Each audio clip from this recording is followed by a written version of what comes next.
Welcome to the Smart Property Investment Show with your host, Phil Tarrant.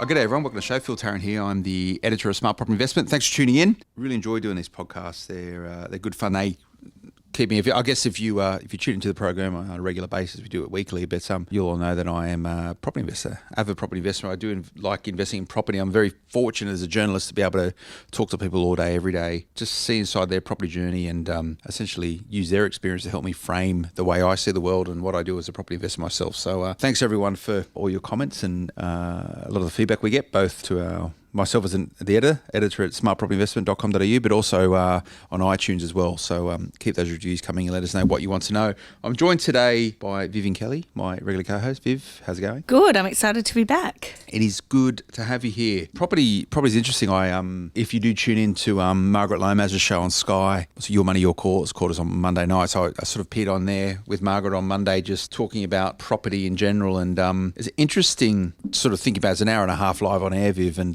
you get a lot of questions from just people sort of dialing in. It comes through like they got a little microphone in your ear, and most of the time when people ask a question, it's typically around, I'm thinking of buying in X suburb, can you tell me whether or not it's a good idea to do it? That's the question, right? Yeah, I could spend all day responding to emails asking me where people should be buying or if they've bought in the right location, and it's a pretty loaded question and probably one that we're not qualified to respond on, but it does seem to be something that occupies a lot of investors' minds. It is, and the way I always respond to these questions, most of the time, like geographically, I'm pretty good. I know where most suburbs are in Australia, and some of them I know better than others, and I'm not qualified to actually give investment advice, but most of the time, no matter where anyone says, hey, I'm thinking to buy in this place, what do you reckon? Well, my response is always, why have you chosen that spot? Most of the time people say, oh, like I live in the area, or someone told me it was really good in the barbecue, or I looked at some property data and it said that's got the highest growth and yield and stuff. It always goes back to the fundamentals. The answer is always around fundamentals of property investment and why you should be buying a particular area. So the type of people we like to get onto the Smart Property Investment Show are not people who are buying in particular areas. They're typically investors who are looking to grow their portfolios and do it in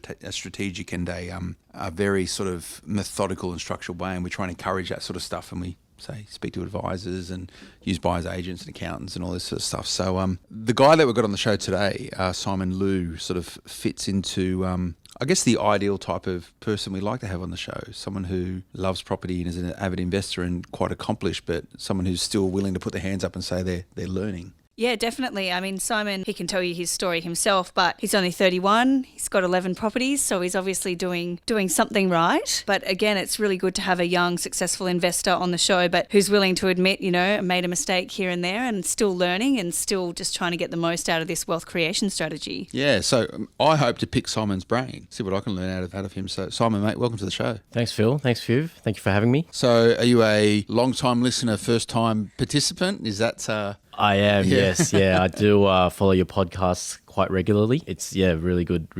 advice for investors, whether they're just starting out or people who've even had a lot of experience. There's definitely something that a lot of people can take away from your show. So excited to be on. Yeah, it's cool. It's good to have you here. A lot of people tune in. Like, it's a really popular show, and that's good. The property sort of flows through the veins of most Aussies, and everyone sort of understands the ability to create wealth through property. But how do you use? So you tune in, you listen to me droning on most of the time, but how do you use the information that you get from this podcast or anything really, whether you're reading magazines or websites and stuff? How do you use that information to influence the way that you think about your property portfolio? Well, look, I think one of the main things when, reading stories up on other people and what they've achieved and just, reading articles on where the next growth suburbs are or where each location in Australia is at in terms of property clocks and all that kind of stuff. One of the main things for me is it helps me motivationally because building a portfolio, property portfolio and owning property is something that does require quite a positive attitude, I guess you can say. But aside from that, seeing what other people are doing, seeing different strategies that people are implementing to find success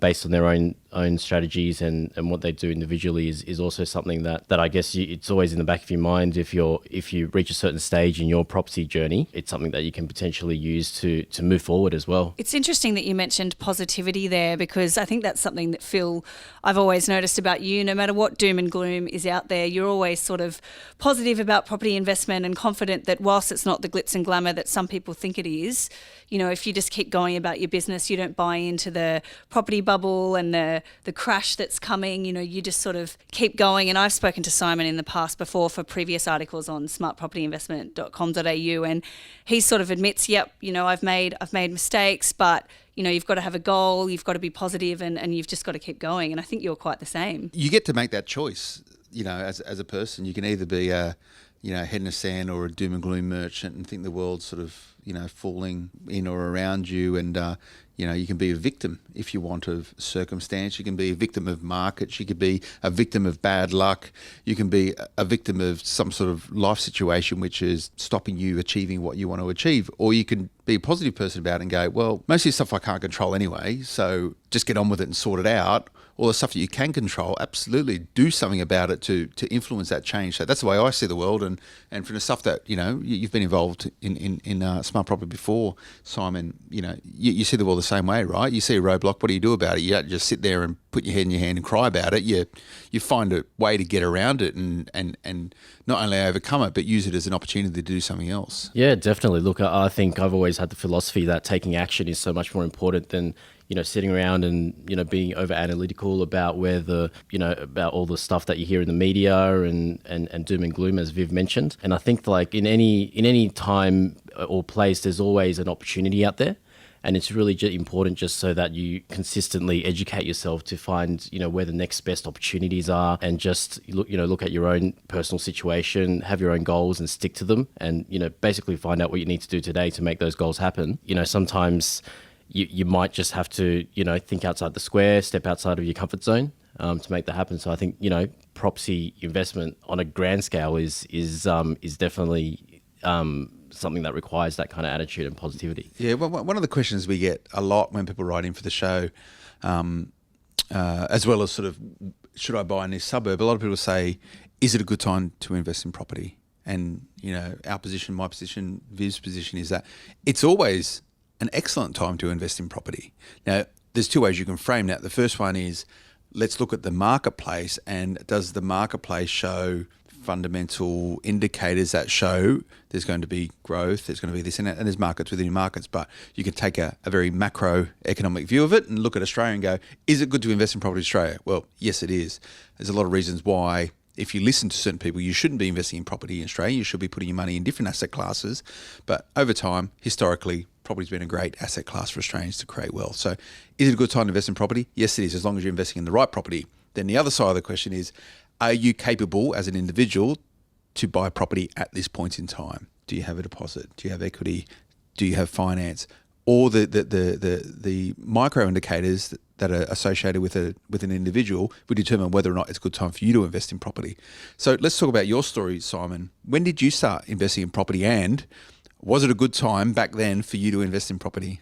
Yeah, sure. So I bought my first property right at the tail end of 2009. And in hindsight, that was not a good time to buy property. Sydney was I think, there was a lot of bad press about Sydney and where the market was heading. I spent a lot of time driving around, to different suburbs, and, every single weekend I'd go to like 10, 12 open inspections. Finally ended up buying my first property, which I'm actually living in now in West Ryde. And in hindsight, it was actually a mistake. When I actually bought it, it was negatively geared. I paid a little bit too much for it, and I was lured by the first home buyers grant. So a lot of lessons learnt, and from that experience, I guess I learnt that I needed a cash flow positive purchases from then on. And back then, it was just starting to have that granny flat craze that you hear about in Sydney. Everyone's putting granny flats on 600 square metre blocks. So I bought my second property out in Blacktown, renovated it up a bit, and obviously put a granny flat on as well, which gave me great yield. It was yielding almost 8% at the time. As a collective. As a collective, yep. So both the front and the granny flat. After that, I thought to myself, yep, definitely, having a positively geared cash flow positive portfolio is definitely the way forward. Having a look at, Sydney at the time, I think the opportunities to get a cash flow positive property was a little bit limited. Even at that time, if you were looking around like Mount Druitt and places like Penrith, you'd probably be lucky to get 5.5%, 6%, unless you bought a property that needed significant work to put in. And all the while I was on just the average salary, and I didn't have much savings. So that's when I turned my focus to Brisbane, up around the Logan area, where at the time you could buy 600 square metre 3-bedroom houses for $230,000, completely not needing any renovation or anything like that, and you can rent them out, for like $330, $340 a week, which represented over 7% rental yields. I learnt a lot just reading articles from Smart Property Investment and online forums and different sort of media outlets as well. Basically, just built my connections up in Logan, with all the agents that worked in the area. Soon enough, I guess they started calling me about distressed properties. So that's when I started picking up, mortgagee sales, divorce court orders, power of attorney sales, anyone who really needed to sell. And that's where the real cream is in property investment, is when you get on the inside and you're starting to get approached by agents saying, hey, I've got to shift this, I've got to shift it really quickly. It's distress. And when I hear distress, I either hear really, really cheap or it's really stuffed and I can create some value to it. And if you can move quickly to capitalise on that, that's where you really get a kicker in property investment. So your first property, West Ryde? Yep.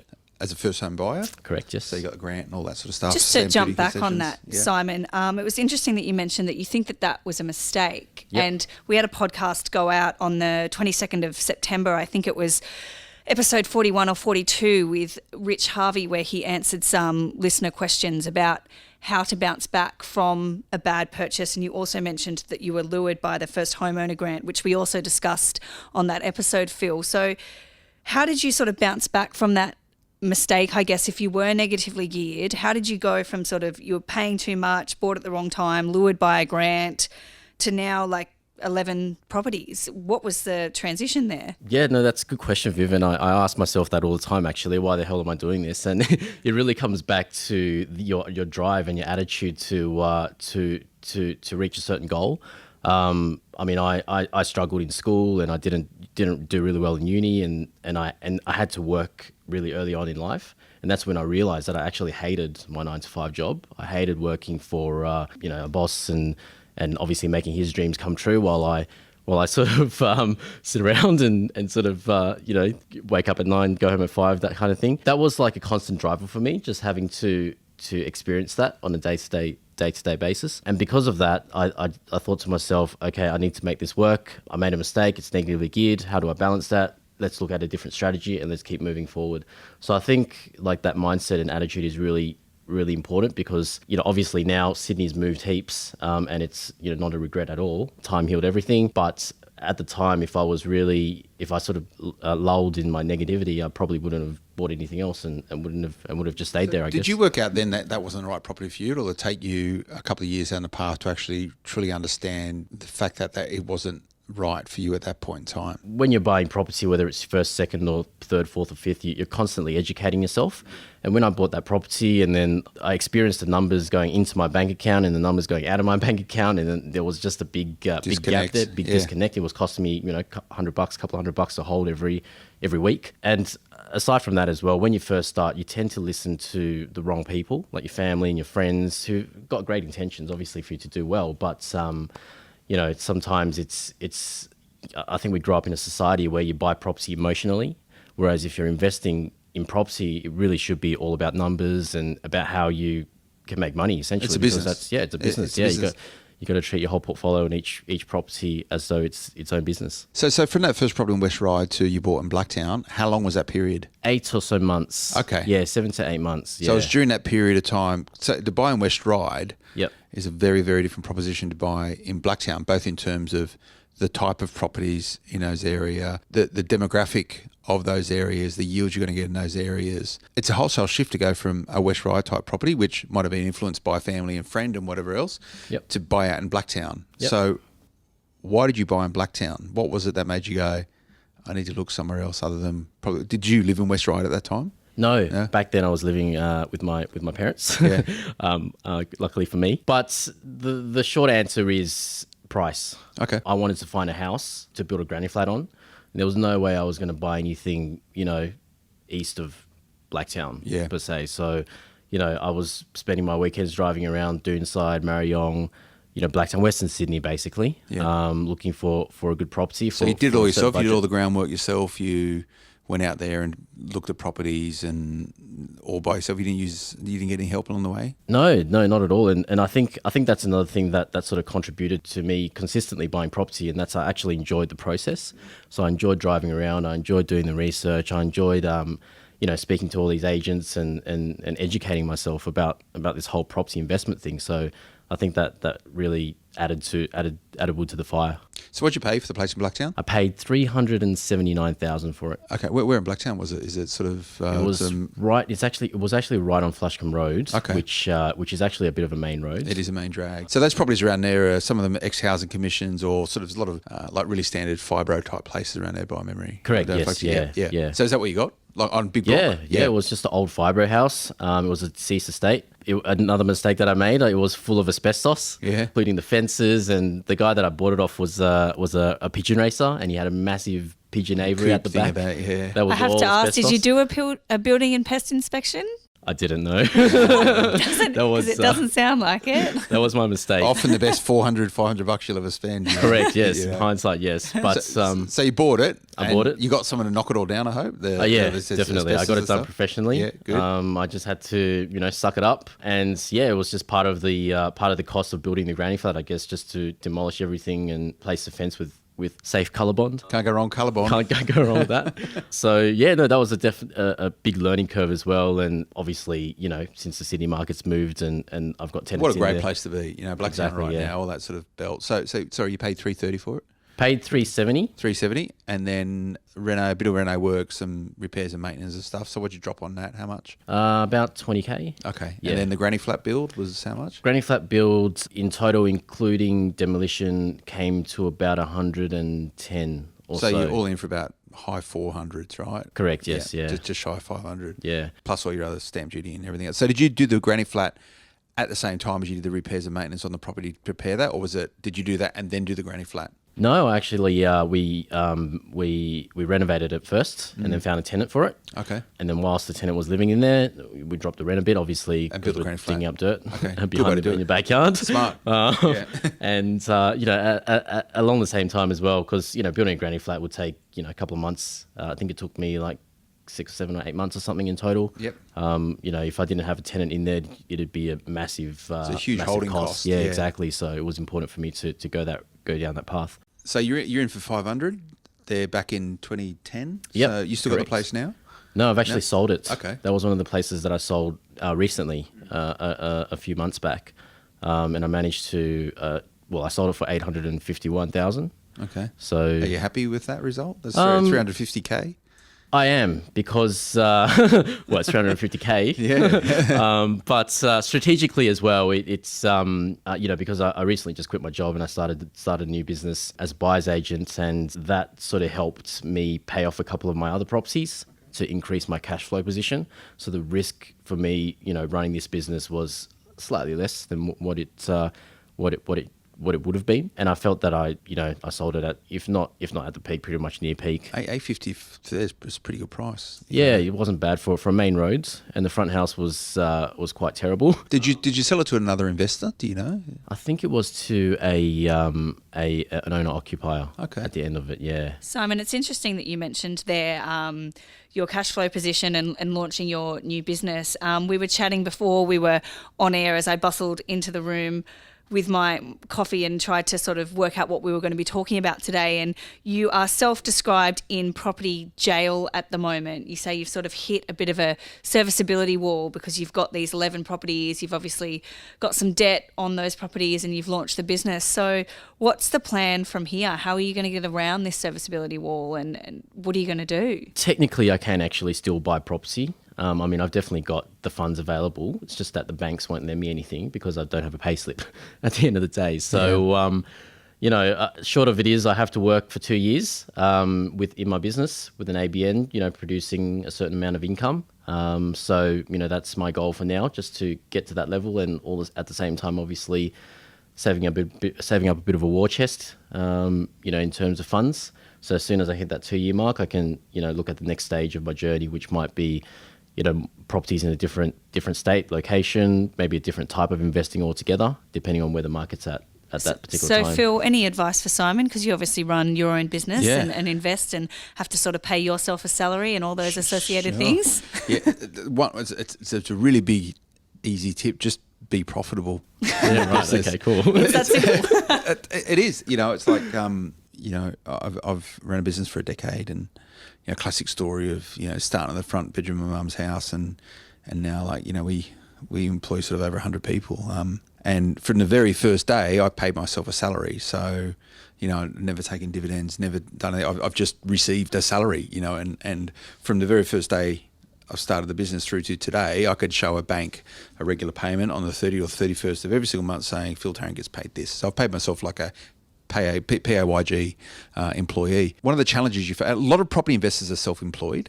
I do another podcast around the SME space called My Business, and a lot of people become a business person or want to become a self-employed for the flexibility and all this sort of stuff, which never ever happens because you end up working a lot more than what you ever did in corporate life. A lot of people run their business as an extension of their personal finances, and that is you're just doomed to fail. If you want to go out there and try and make as much money as possible and minimise your tax position as much as possible, go and do that, great. And a lot of people run their businesses that way, but you get to a point when you try and secure finance and you might have really good cash flow. You might be able to strip heaps of money out of your business, but you look at financials and people are showing losses, and a bank is not going to, if a bank hasn't got confidence that you can repay a debt, and there's a lot of ways that they can look at your serviceability, they're not going to lend you money. So if you're setting up your business right now, for other people who are just self-employed and listening to this podcast, you need a really good accountant an accountant that actually understands what your goals are in terms of wealth creation through property,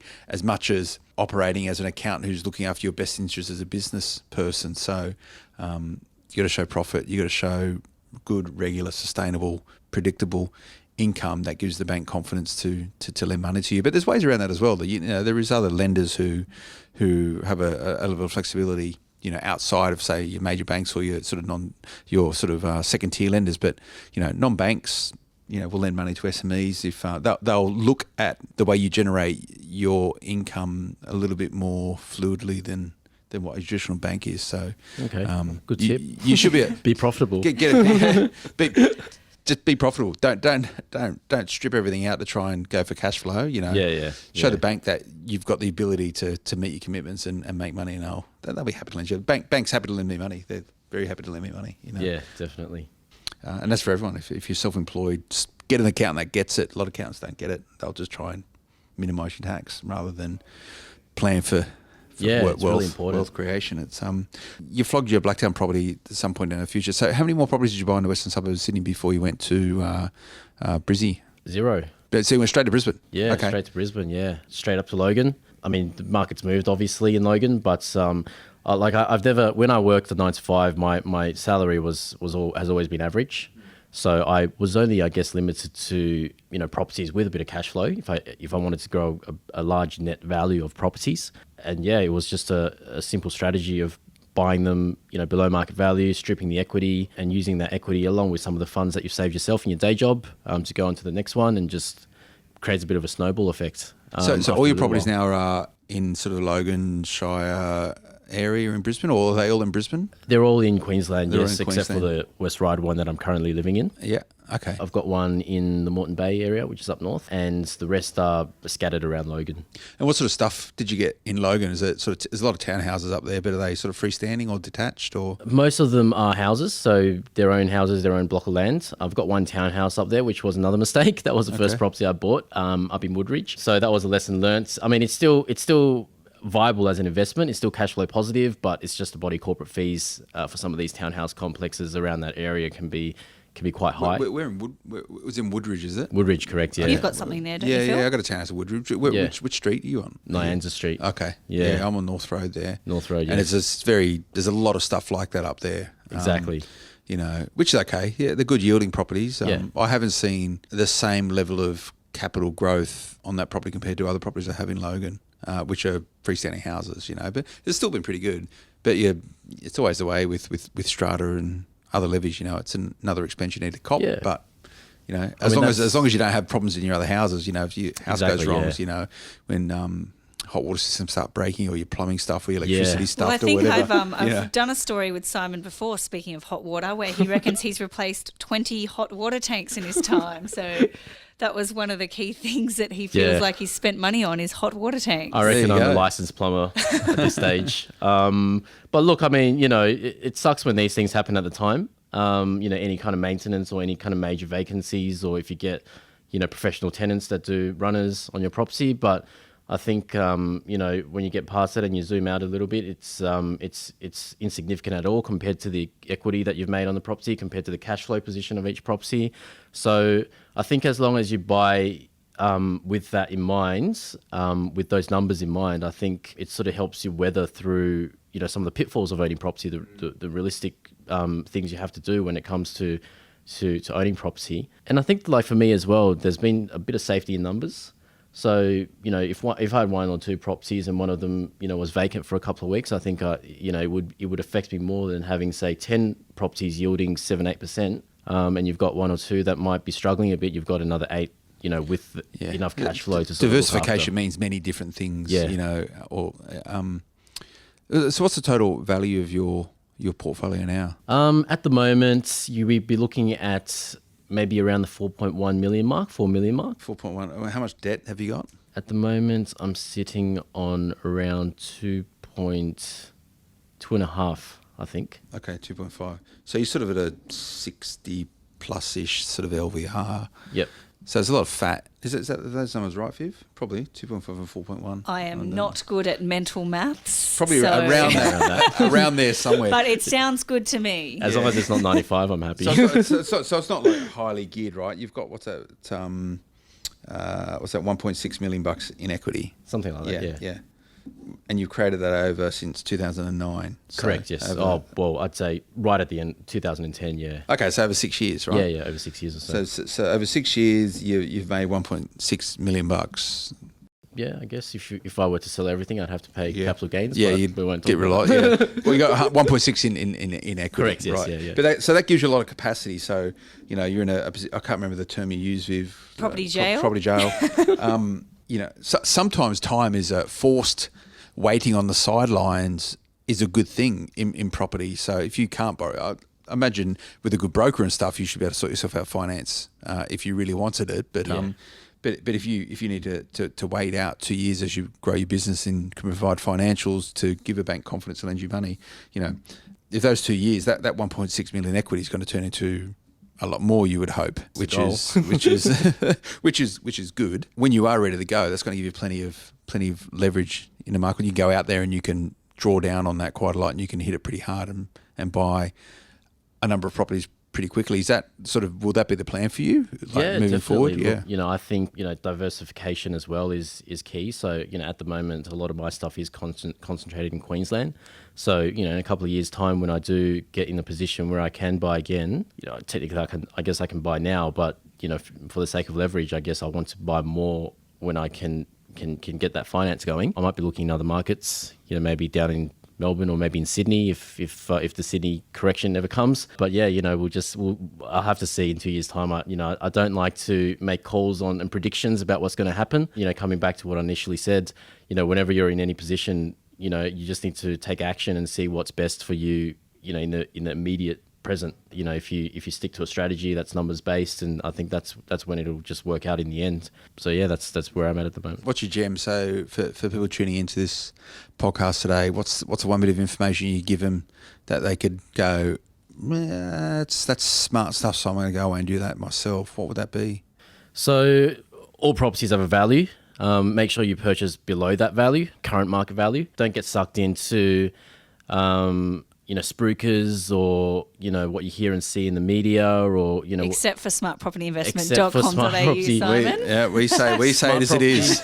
Smart property investment and other investment media is great. But, sometimes if you tune in on like the Sydney Morning Herald and then, that stuff can be a little bit, different. And stick to numbers, if you're just starting out, buy what you can afford. Don't overextend yourself. Make sure you've got enough cash flow. Cash flow is super important because, things do go wrong when you buy property. And if you've got enough cash flow there, you'll weather it out. It's just a matter of time, before you can move on and onto bigger and better things. Guys, we could talk about this all day, but I really think we are out of time, especially because in less than an hour, Phil, you're meant to be giving us the quarterly business update of how Momentum Media is tracking. So I think you probably need time to get ready for that. That's good. But I think we do like to sort of end by asking investors, what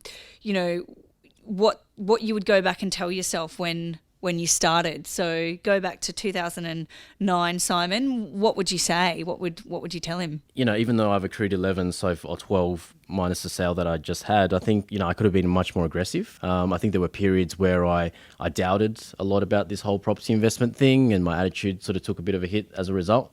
So remaining positive and just, keep going as hard as you can, because it's much easier when you're young and when you don't have responsibility. But, I just got married last year and I'm already getting a bit of responsibility, a bit of stress coming along, from a personal perspective. So I think, when you're a bit younger, that's a good time for you to go for it and just make the most of what you have. Thanks, Simon. Yeah, cool. What would I take away from this, Viv? I'll probably a couple of points for this podcast. Understand what you're trying to achieve. So your goals and objectives are going to change over time. So Simon started off, bought a property in West Ryde and then moved on to 11 properties, but seeking a different career path. You've launched your own business, so that has restrictions in terms of how you can continue to grow your portfolio. So understanding what you're trying to achieve as a business owner or being self-employed and how that might influence your property, it's a key point, because so many people fall into the wrong trap and get stuck for a long time and can never ever borrow. Buy the right property first.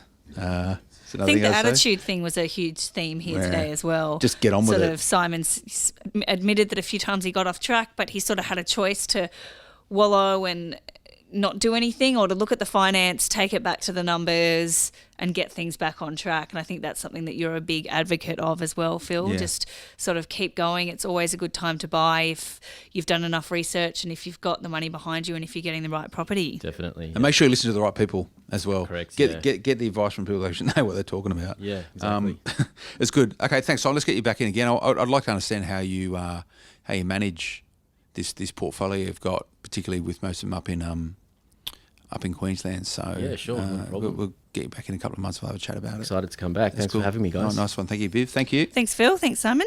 Remember to check out smartpropertyinvestment.com.au. We're on all the social channels as well, Facebook, Twitter. You can follow me on Twitter at Philip Tarrant.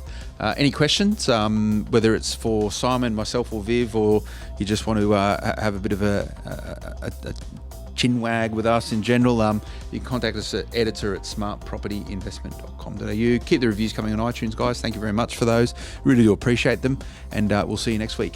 Bye-bye.